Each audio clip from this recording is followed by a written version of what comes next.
السلام علیکم ورحمۃ اللہ وبرکاتہ۔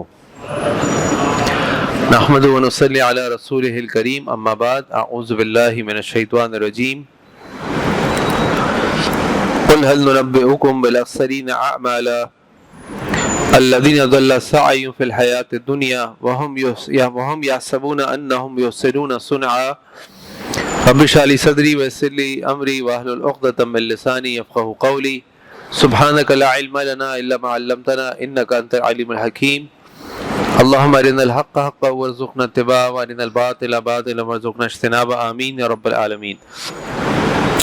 آج انشاءاللہ سورہ کہف کی آخری 8 آیات یعنی آیت نمبر 103 سے 110 تک کا مطالعہ کریں گے۔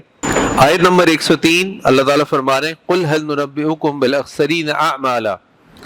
نبی کریم صلی اللہ علیہ وسلم آپ ان سے کہہ دیجئے کہ کیا ہم تمہیں خبر دیں ایسے اعمال کی جو خسارہ پانے والے ہیں۔ عربی زبان میں اور اردو زبان میں دونوں زبانوں میں لفظ خسارہ استعمال ہوتا ہے، لیکن دونوں زبانوں میں جو لفظ خسارہ استعمال ہوتا ہے ان کے معنی میں فرق ہے۔ اردو میں جو خسارہ استعمال ہوتا ہے اس کا معنی یہ ہوتا ہے کہ کوئی چھوٹا موٹا نقصان ہو گیا اور نقصان پورا ہو جائے گا، کسی بھی طرح وہ زخم جو ہے وہ صحیح ہو جائے گا۔ لیکن عربی زبان میں جو خسارہ ہے وہ کبھی بھی پورا نہیں ہوگا، تباہی بربادی، اس کا نام خسارہ ہے۔ اس لیے آپ دیکھتے ہیں سورہ اصل میں اللہ تعالیٰ فرماتے ہیں والعصر ان الانسان لفی خسر، تمام کے تمام انسان خسارے میں، الا الذین آمنوا وعملوا الصالحات وتواصوا بالحق وتواصوا بالصبر۔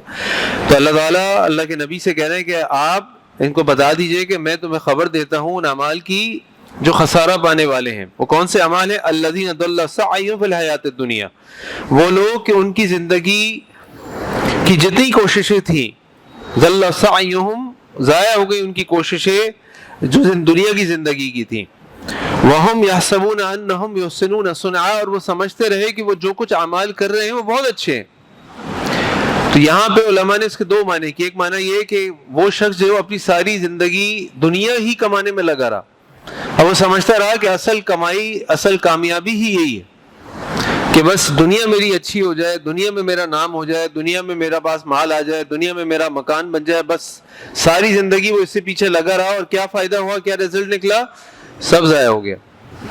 وہ سمجھ رہا تھا کہ مجھے آخرت میں بھی ایسے ملے گا جیسے اسی صورت کے اندر اس شخص کا ذکر ہوا 2 ساتھیوں میں سے ایک کا، جس کو اللہ تعالیٰ نے 2 باغات دیے تھے، اور جب اس سے اس کے دوست نے کہا کہ تم یہ کیا کر رہے ہو، تو اس نے کہا کہ اللہ تعالیٰ نے مجھے یہاں مال دیا ہے، وہاں بھی مجھے ملے گا۔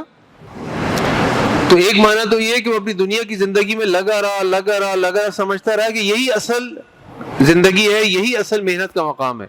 اور دوسرا معنی اس کا یہ ہے کہ ایک شخص اس دنیا کی زندگی کے اندر اعمال کرتا رہا یہ سمجھتے ہوئے کہ یہ اعمال بہت اچھے ہیں، یہ بڑے اللہ کے پاس قربت حاصل کرنے والے اعمال ہیں، بڑے قبولیت والے اعمال ہیں، ان اعمال کے بدلے مجھے بڑی جنتیں ملیں گی، لیکن اس کی غلطی تھی۔ کیوں؟ اللہ تعالیٰ کے فرما رہے ہیں اولئک الذین کفروا بآیات ربہم، یہی وہ لوگ ہیں جنہوں نے انکار کیا اپنی رب کی آیات کا، بلقائہ، اور اس سے ملاقات کا۔ دوسرا معنی مفسرین نے، علماء نے یہ کیا کہ وہ جو اعمال کر رہا تھا وہ اعمال اخلاص سے خالی تھے، وہ اعمال خود ساختہ تھے، وہ اعمال نبی کریم صلی اللہ علیہ وسلم کے طریقے پر نہیں تھے۔ وہ سمجھتا رہا کہ میں بہت نیکیاں کر رہا ہوں، میں بڑی محنت کر رہا ہوں، اپنی ساری زندگی ان کاموں میں لگا رہا، لیکن نتیجہ کیا نکلا کہ وہ سارے اعمال اس کے ضائع ہو گئے۔ آگے اللہ تعالیٰ فرما رہے فَحَبِطَتْ أَعْمَالُهُمْ، تو اس کے برباد ہو گئے اس کے اعمال۔ فَلَا نُقِيمُ لَهُمْ يَوْمَ الْقِيَامَةِ وَزْنًا، اور قیامت والے دن اس کے اعمال کو تولنے کے لیے میزان بھی قائم نہیں کیا جائے گا، یعنی ان اعمال کی کوئی حیثیت ہی نہیں ہے۔ اور اس سے ہمیں پتہ چلتا ہے کہ جو بھی اعمال اللہ تعالیٰ کے قبول ہوں گے ان اعمال کی قبولیت کی کچھ شرائط ہیں۔ سب سے پہلی شرط یہ ہے کہ وہ اعمال صرف اور صرف اللہ کے لیے کی جا رہے ہیں، اس کے اندر اخلاص ہو، وہ لوگوں کو دکھانے کے لیے، ریاکاری کے لیے نہ ہو۔ اسی لیے وہ حدیث بھی ہمارے سامنے صحیح بخاری کی، وہ 3 افراد جن سے جہنم کی آگ کو دہکایا جائے گا، وہ اتنے بڑے بڑے اعمال کریں گے، قاری قرآن ہوگا، ایک شہید ہوگا، ایک سخی ہوگا، لیکن نتیجہ کیا ہے؟ ان کے سارے اعمال ضائع، اور ان کو جہنم کی آگ کو ان سے دہکایا جائے گا۔ کیوں؟ کیونکہ ان کے وہ جو کام کر رہے تھے اس کے میں ان کے لیے ان کے پاس اخلاص نہیں تھا، وہ لوگوں کو دکھانے کے لیے کر رہے تھے. اور دوسری چیز کہ وہ اعمال نبی کریم صلی اللہ علیہ وسلم کے بتائے ہوئے طریقے کے مطابق ہوں. اب ایک انسان عبادت کر رہا ہو اور کہ جی میں نے تو عبادت کرنی ہے، تو وہ ایک رکعت میں 2 رکوع اور ایک رکعت میں 4 سجدے کرنے لگے، تو ہم کہیں گے تو نماز کا طریقہ ٹھیک نہیں ہے، یہ رکعت قبول ہونے کے بجائے تو برباد ہو جائے گی. کیوں؟ کیونکہ یہ تو خود ساختہ ہے.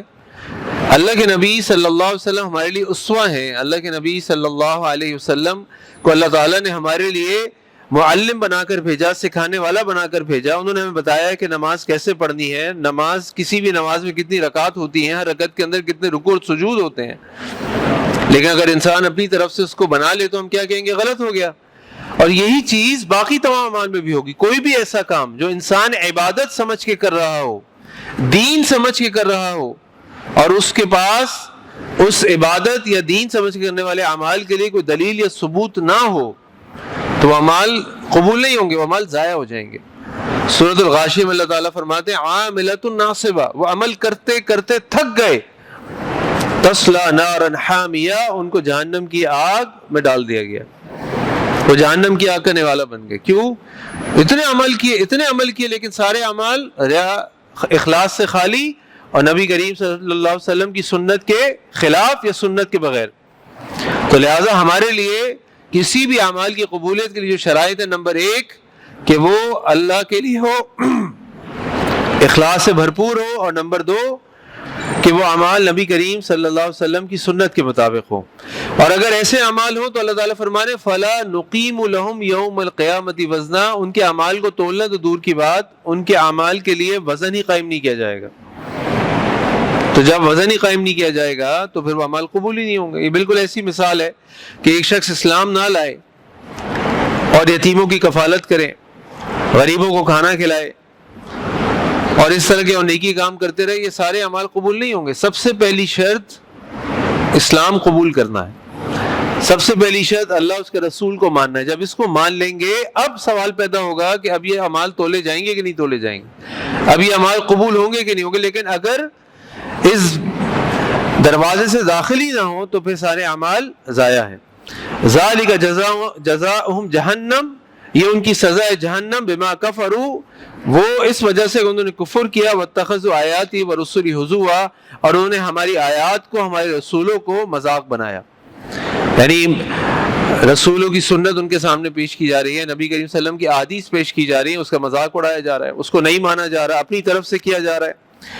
ان الذین آمنوا وعملوا الصالحات، بے شک وہ لوگ جو ایمان لے کر آئے اور انہوں نے نیک اعمال کیے، کانت لہم جنات الفردوس نزلا، ان کے لیے باغات ہوں گے فردوس کے مہمان نوازی کے طور پہ، بطور مہمانی کے.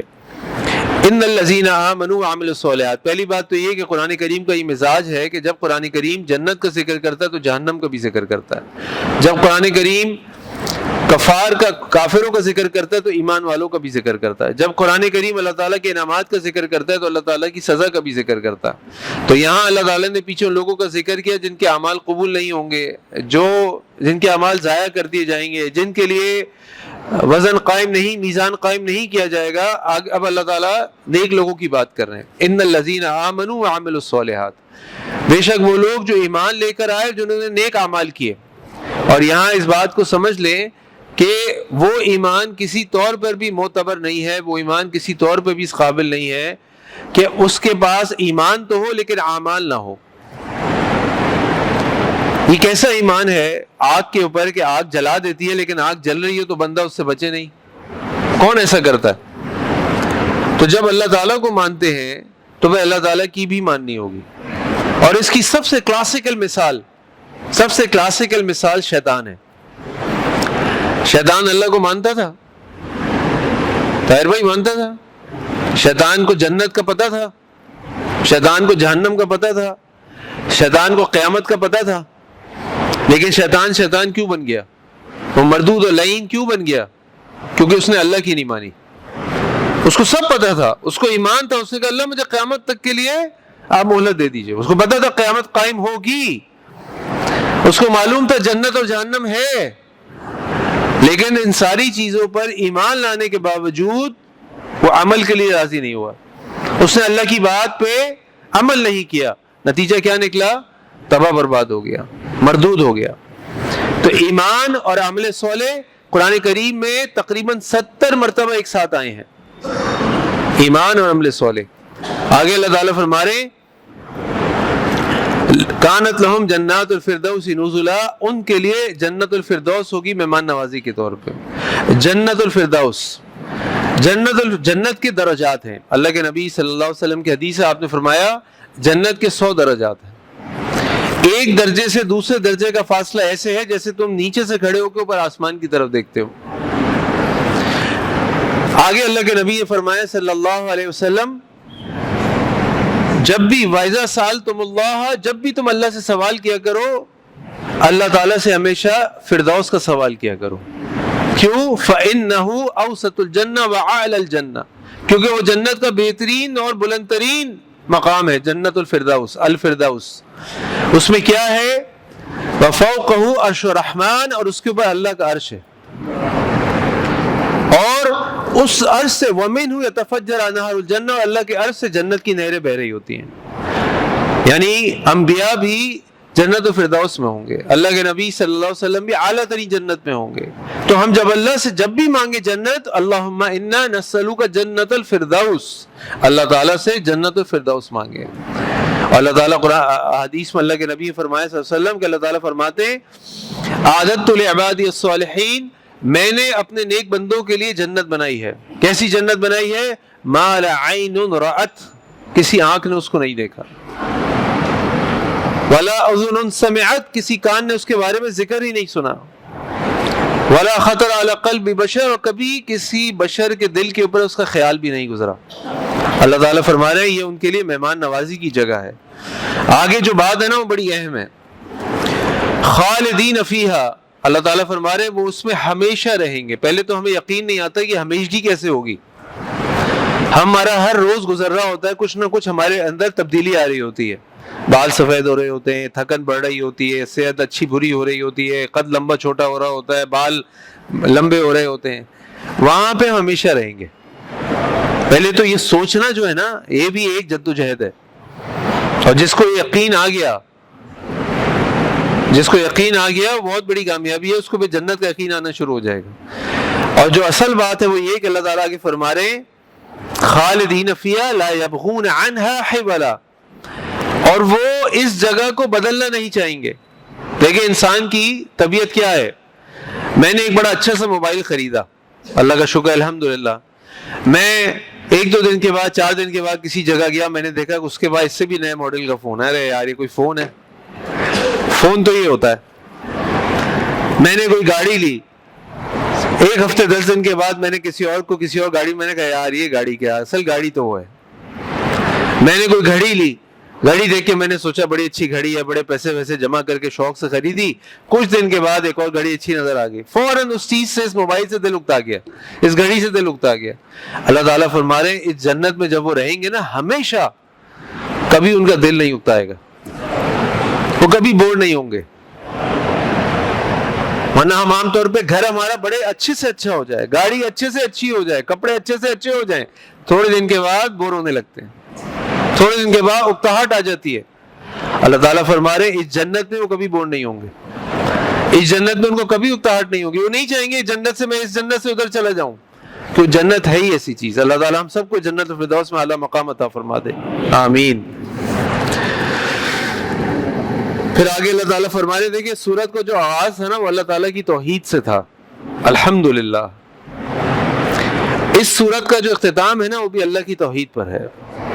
اللہ تعالیٰ فرما رہے ہیں قُلْ لَوْ كَانَ الْبَحْرُ مِدَادًا لِكَلِمَاتِ رَبِّي، اب اللہ کے نبی صلی اللہ علیہ وسلم ان کو یہ ساری چیزیں بتا رہے ہیں، ساری چیزیں کیا کیا بتا دیا جناب؟ یسألونک عن الروح، روح کے بارے میں سوال کیا، بتا دیا، اصحاب الکہف کے بارے میں بتا دیا، ذوالقرنین کے بارے میں بتا دیا، خضر موسیٰ کے بارے میں بتا دیا، قرآن کریم میں اور مقامات میں یوسف علیہ السلام کے بارے میں بتا دیا، اور انبیاء کے بارے میں بتا دیا، اور بہت کچھ بتا دیا۔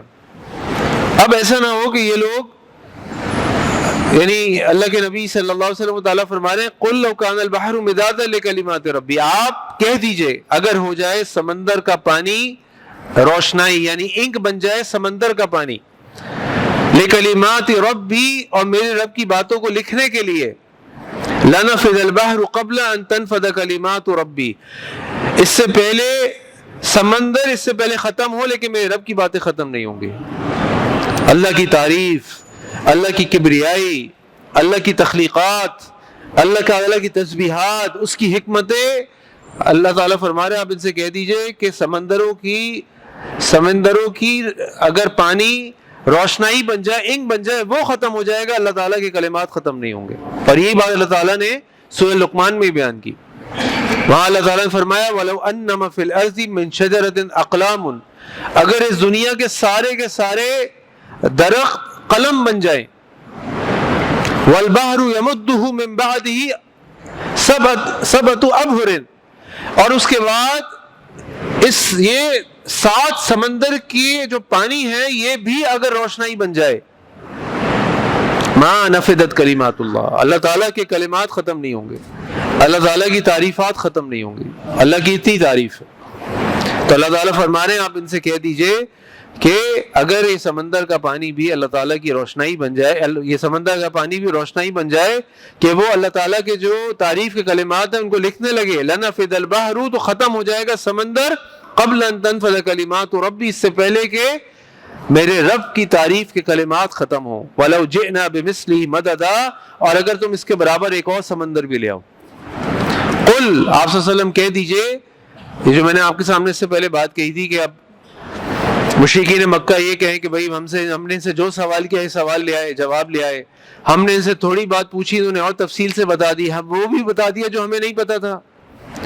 تو اللہ کے نبی صلی اللہ علیہ وسلم آپ ان سے کہہ دیجئے انما انا بشر مثلکم، میں تمہاری طرح کا ایک انسان ہوں، میرے پاس غیب کی کنجیاں نہیں ہیں، میرے پاس کوئی غیب کی باتیں علم نہیں ہے، میں تمہاری طرح کا انسان ہوں، تمہاری طرح سوتا اور اٹھتا ہوں، تمہاری طرح کھاتا اور پیتا ہوں، تمہاری طرح صحت اور بیماری ہے، تمہاری طرح بیوی اور بچے ہیں، تمہاری طرح میری ضروریات ہیں، لیکن میرے تم میں فرق کیا ہے؟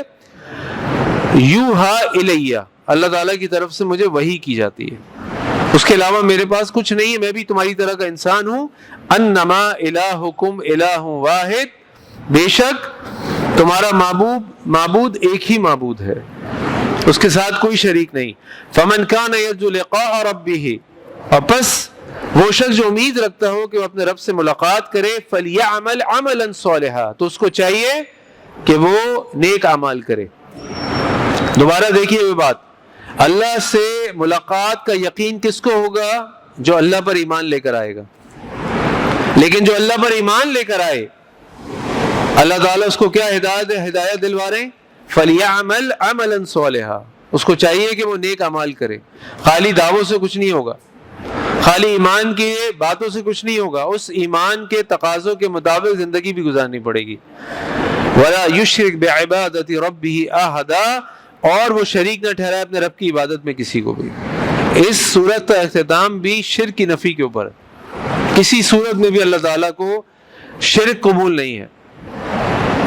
تو یاد رکھیں کہ اللہ تعالیٰ کی جو تعریف ہے، اس کے کلمات ہیں، وہ لامحدود ہیں، اور اگر انسان اللہ تعالیٰ سے ملنے کی امید رکھتا ہے اور اللہ پر ایمان لے کر آتا ہے تو یاد رکھیں کہ اس کو اعمال صالحہ کرنے ہوں گے، اس کے بغیر جنت نہیں ملے گی۔ اور اللہ کی جنت کیا جنت ہے کہ اس جنت میں جو جائے گا وہ ہمیشہ رہے گا، اور اس جنت سے کوئی بور نہیں ہوگا، اس کا دل نہیں اکتائے گا۔ تو اللہ تعالیٰ سے دعا ہے کہ اللہ تعالیٰ ہم سب کو قرآن کریم کو سیکھنے، سمجھنے، عمل کرنے کی توفیق عطا فرمائے، اللہ تعالیٰ میں جنت فردوس میں اعلیٰ مقام عطا فرمائے۔ سبحانک اللہم بحمدک، اشہد ان لا الہ الا انت، استغفرک واتوب الیک۔ السلام علیکم ورحمۃ اللہ وبرکاتہ۔